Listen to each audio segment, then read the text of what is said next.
So a lot of churn at the top of the world game, the Test Championship. An advocate of which is Ian Chappell, is not going to happen, at least not in the foreseeable future. What is going to happen, Ian, though, is likely to happen, is a playoff between the top two teams to determine a Test champion of sorts, perhaps every 2 years. What do you make of that proposal?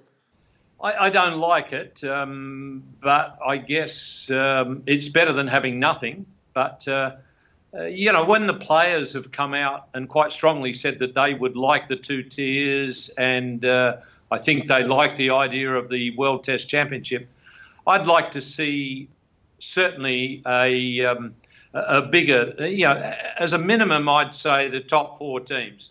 You play off, so you have semi-finals and a final, at least. That is a minimum.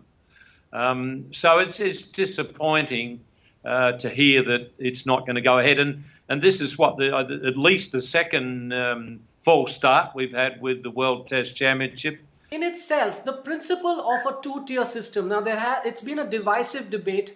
Some are on the one side of it, say that it's a equitable system because it allows the smaller teams to get more Test cricket, and the others say it creates a fissure in the game. Where do you stand on the principle of the argument about a two-tier system in Test cricket? Just on that bit. If you're going to have a second tier, it gives you the opportunity to obviously to get more cricket for the nations who want to challenge the top Test nations. But it also gives the administrators a clue to which teams are coming on, and they're strong, and they're really starting to deserve Test status. So I like the idea. I'm disappointed that it's not going ahead. So just so I'm clear, Ian, what you are saying is that teams in the second tier would not play official Test matches. They should not be recognized as official Test cricket. They should aspire to become official Test nations. Exactly. I think if you give them plenty of 4-day cricket, you could also incorporate some matches, some 4-day matches against the strong A sides, which would, again, as I say, give you a clue to the teams that were coming up to Test status. And you start to see a pattern. They're winning regularly in their own division.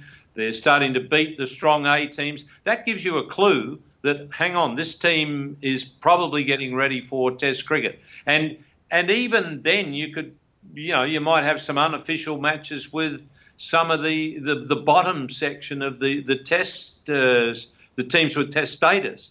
And once again, that'll give you a clue. If they start beating those teams, then you know that they're ready to be promoted.